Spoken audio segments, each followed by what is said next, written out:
Okay, question number one. Question number one is going to say, hey, there's a perimeter, okay? We want to know what the maximum area that we can make given that perimeter. So say that there was a rectangle with a perimeter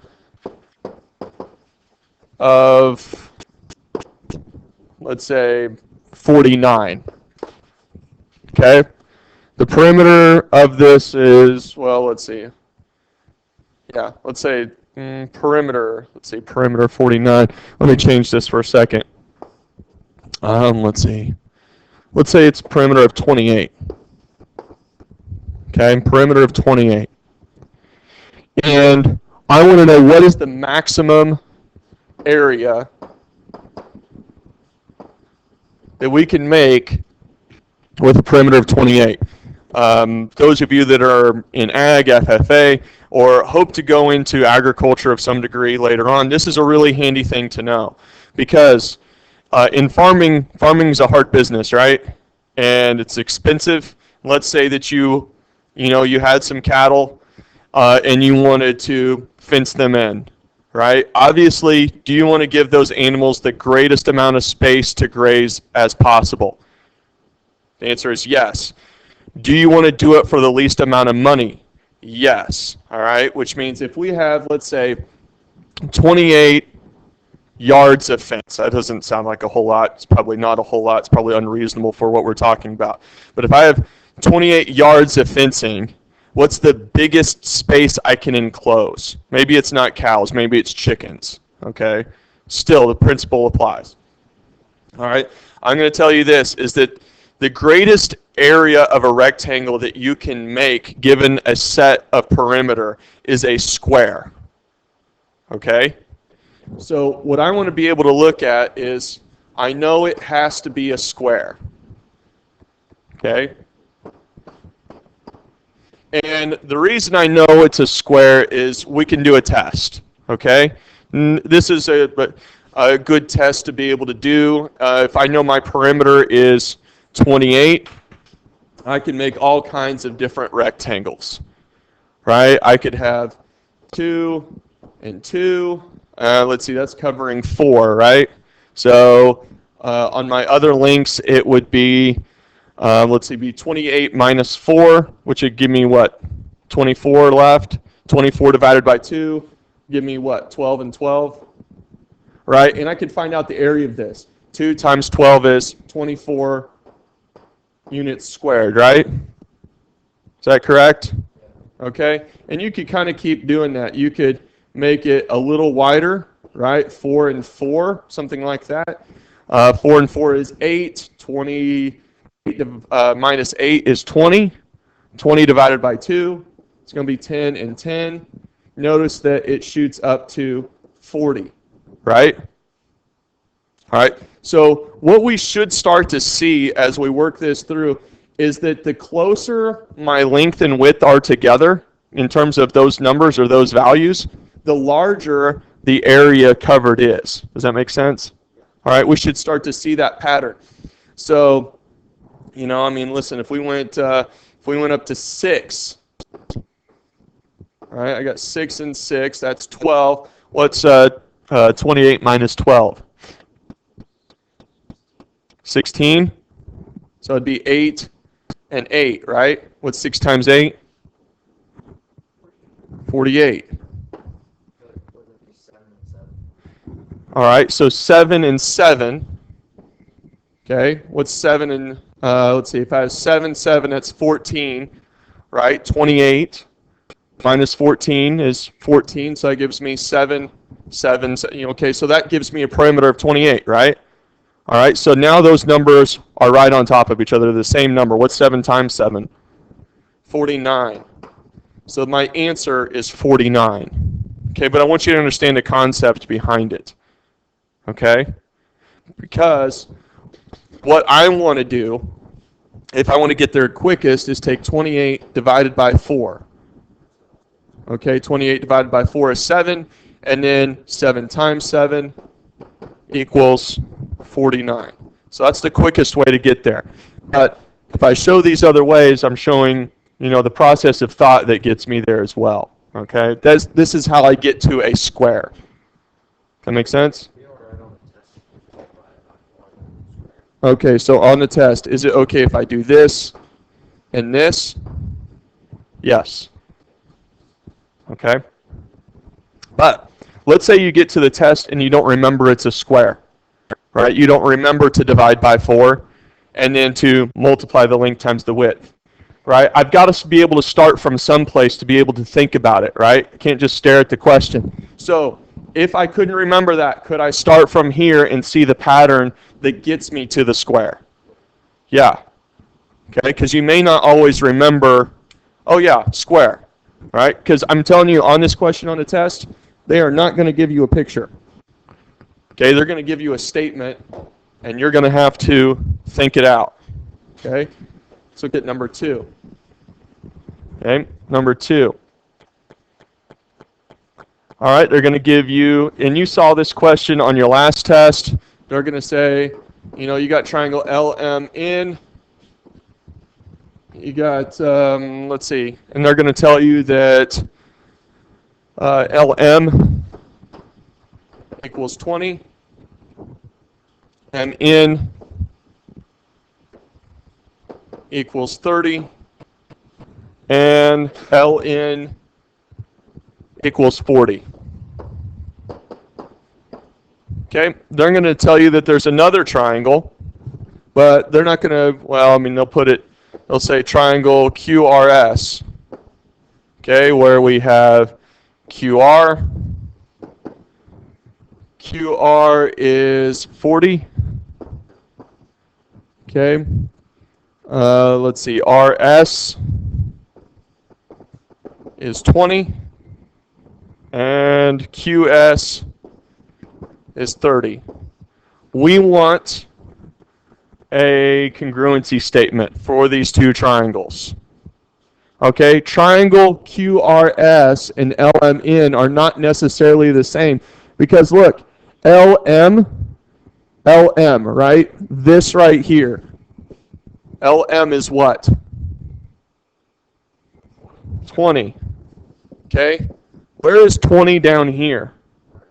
RS. That ought to tell you that if I'm writing LMN, ought to be congruent to triangle what? RS, which leaves me with just what? Q. Okay? And so I should begin to see that relationship show up where we have MN. What was MN? 30. Okay? Well, then SQ or QS, do we see how that is also 30? Okay? These things have to match up. Now, could I also draw two triangles? L, M, and N, right? And what I might want to do, all right, if I know LM is 20, I know MN is 30, and I know LN is 40, before I label this triangle over here, why don't I do this first? Why don't I go ahead and put 20, 30, and 40, and then put the numbers around it? Okay, would that keep me from making some mistakes? Possibly. All right, now I'm looking, well, what is 20? All right, well, that's RS. Okay, what is 30? That's QS. Now I already have it drawn. Okay, LM is to RS, MN is to SQ, LN is to RQ. Does that help? Looking at it a couple of different ways should keep me from making mistakes, because I'm telling you, this question showed up on your last test and not everybody got it right. Okay, it should not be a terribly difficult question. Okay, but you've got to think about it. You've got to draw something, right? Something that's going to help you out. Don't just make the snap assumption that LMN is RSQ or QRS or whatever. Okay. All right. They're going to tell you that there is a major arc that has an algebraic expression which is we'll say 4x plus 30. Okay, it is 4x plus 30 degrees, major arc. Okay, the corresponding minor arc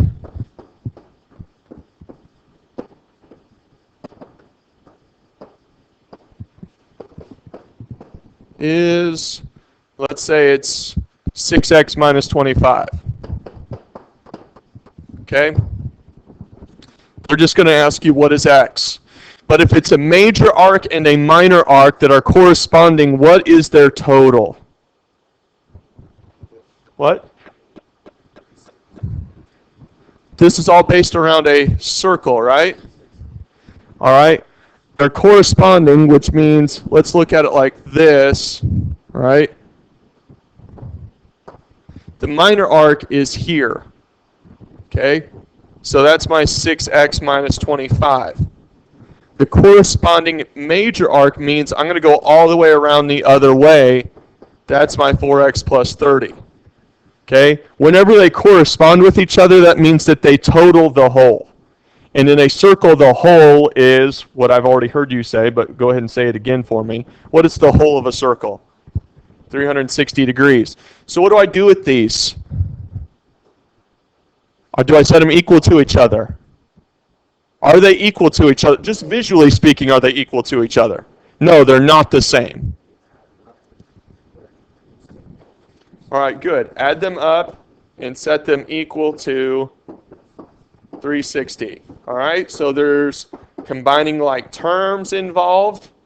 All right, I got 4x and 6x, which is 10x.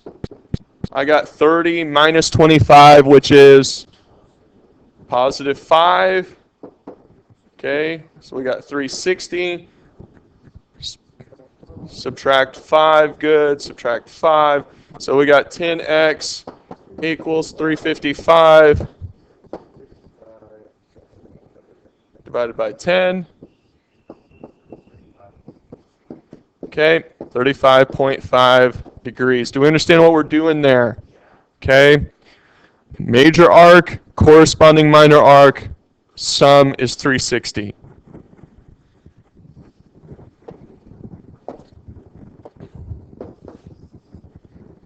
All right, you guys need to know what an included angle is. So I'm going to give you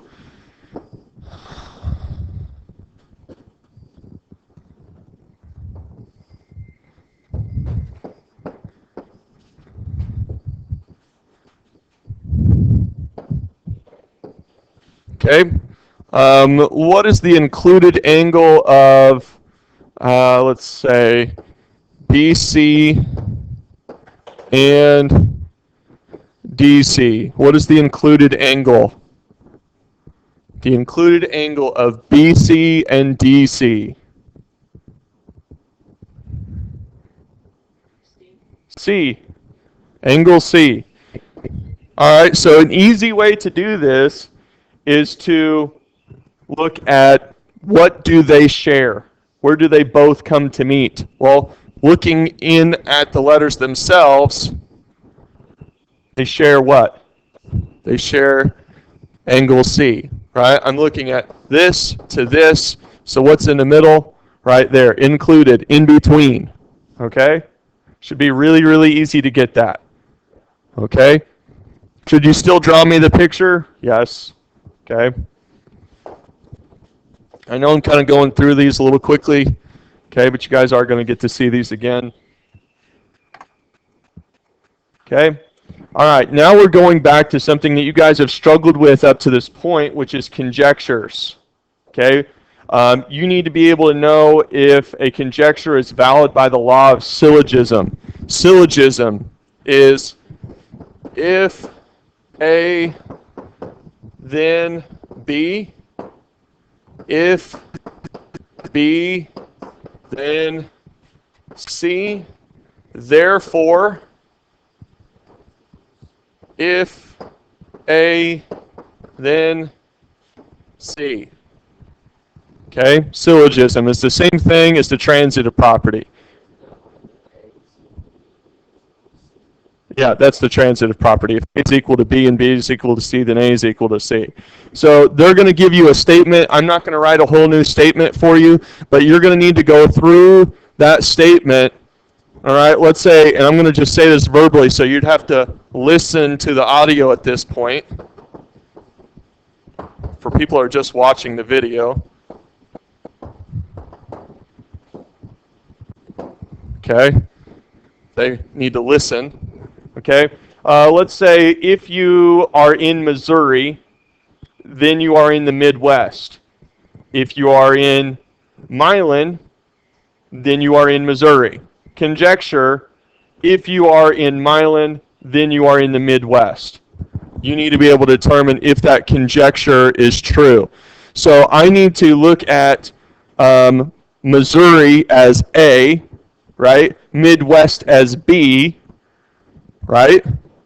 Right? Then it's changing, all right? It's giving me a C. If C, Milan, then A, Missouri.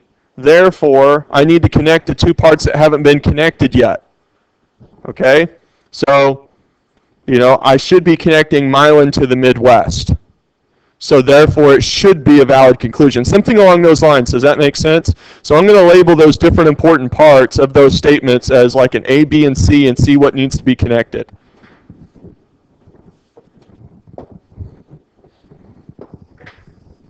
Okay?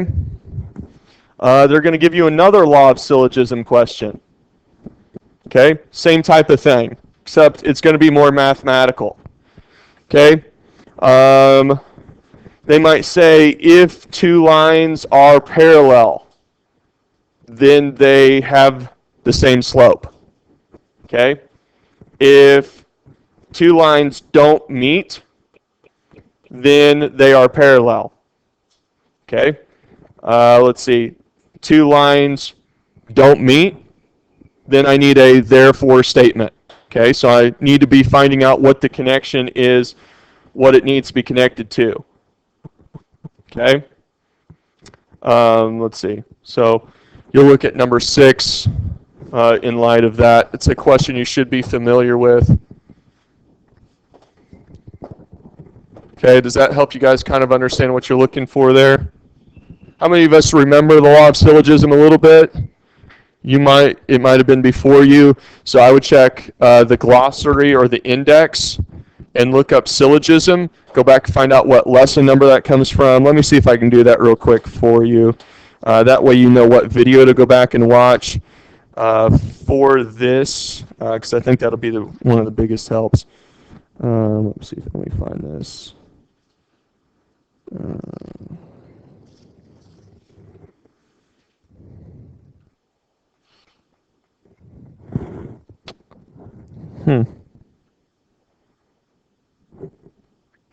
I'm not finding where they're mentioning it in the index.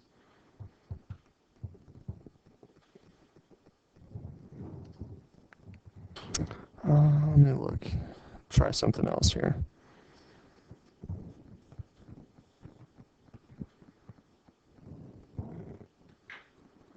Okay, well, we're going to move. Is it lesson 21? Let me double check here. Lesson 21. Thank you, Chandler. Yep. Law of Syllogism, page 131 in your book. Lesson 21 video. You should be able to find that and even get a couple of these examples. You may even find the question that's on the test. Okay? Thank you. All right. This next one says find a graph and find an area of the figure with vertices at 4 different points. Now, what I'll tell you is that every graph that they're going to give you is the correct graph. Okay? The difference between these answers is not the graph, but the area. And the figure that they're going to give you is a trapezoid. You have to find the area of a trapezoid. Okay? How many of us know the area of a trapezoid formula? Okay, what is it? Base 1, base 2, times the height. Did you say times the height? Okay, I'm sorry, I drew that wrong. Times the height divided by 2. That's absolutely right. All right, so let's look at a trapezoid here real quick. All right, in this particular trapezoid, where are the bases? Let's label this A, B, C, and D. Where are the bases there? All right, so BA, okay, whatever that distance is, and you said CD, whatever that distance is, okay? Okay, my height. Does anybody know what the height there is? Is it going to be AB? AD, all right, times the length of AD divided by 2. Okay? Now, your graph on in the test might be something like this. It may be shifted or rotated. Okay, so just be aware of that. Your bases are the sides that are parallel to each other. Okay? So those are my bases. So as I label this, I'm going to say base 1, base 2, and whatever that is, that length from there to there is my height. Okay, it just happens to be the same thing as AD. Okay? All right, 8.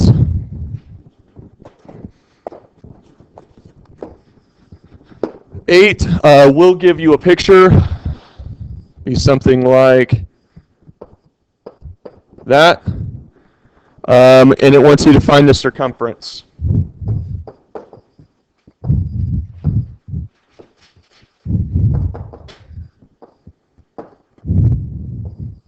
They want you to use 3.14 for pi. How do I find the circumference of a circle, Jose?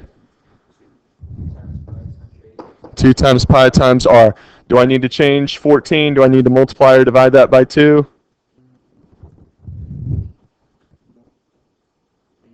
Leave it, right? It's already a radius. So I'm going to write 2 times 3.14 times 14. That's going to give me my radius, right? Okay. Also, they don't just want the circumference, but they want the area. Now, I will warn you, they will have more than one multiple choice answer. One of them will have the circumference for the area and the area for the circumference. The numbers will be flip-flopped. You have to know the difference between circumference and area. Okay? You will know probably 2 pi r and pi r squared, right? But you have to know which one is circumference and which one is area. What's the formula for area? Pi times r squared. And again, so 3.14, okay, times 14 squared. Okay? You have to have your area with your area, your circumference with your circumference. Okay? All right. All right, 9.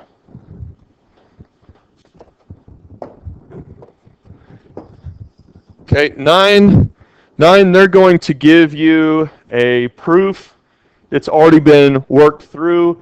There's just 2 parts on the reason side,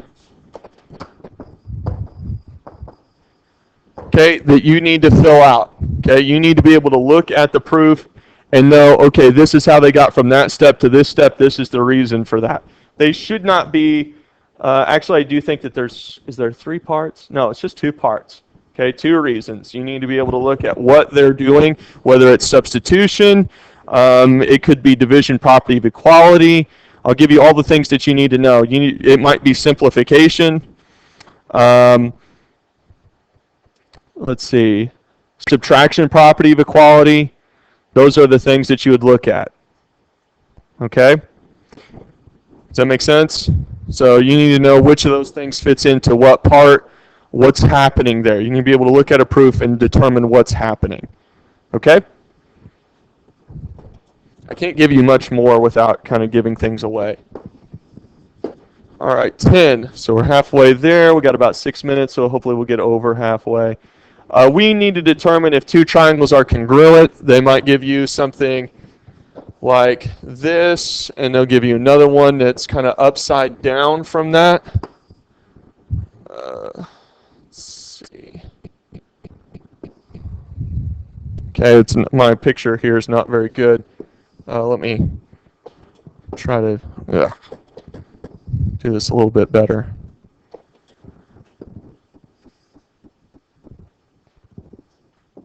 I don't know if that's any better or not.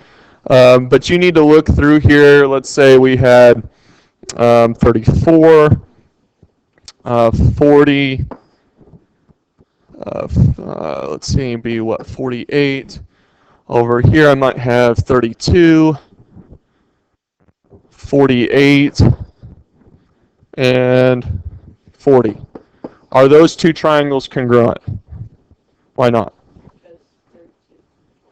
Right. So what they're looking for in this, are these two triangles congruent using side-side-side congruency? Right? And they're not, because 34 and 32 are different. 40 matches with 40, 48 matches with 48, but the other side doesn't match.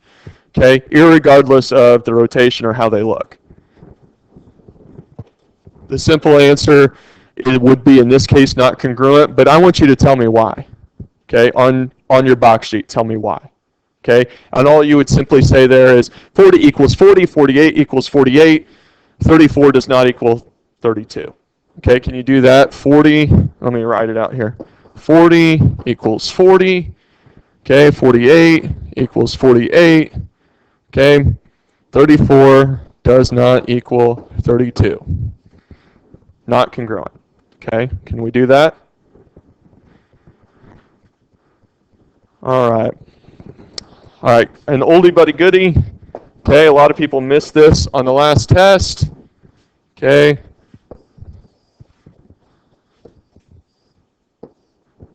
Let's see,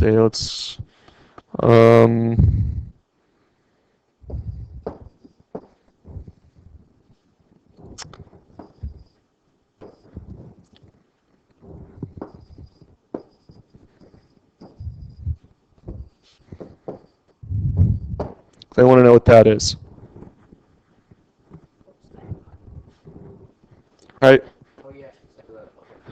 And a lot of people, I saw people do all kinds of stuff last test on this, right? I saw people take what would have been 360 minus 95 and actually find the major arc. I know it's not the major arc because arc MN is only 2 letters, right? If I was looking for the major arc, how many letters would be there? There would be 3, right? There would have to be another point over here, say O, and I'd be looking for arc MOP or NOP, or sorry, NOM, right? Or MON. Okay? But because I want arc MN, right, that's this guy right here, it's the same as the central angle. Okay, do you follow me? Okay, we can do that. It's real simple, but people make it more complicated than it needs to be. Okay, keep it simple. All right, this next one, number 12, is a proof. Again, you're going to solve for 2 on the reason side. They're going to be at the very end. Okay. You're going to have 2 triangles. I would look for things like vertical angles, vertical angles, be able to find those things. Actually, you do have one on the statement side, which should be pretty easy because its reason is given. So I'm going to look in the original statement and see what given hasn't been used yet.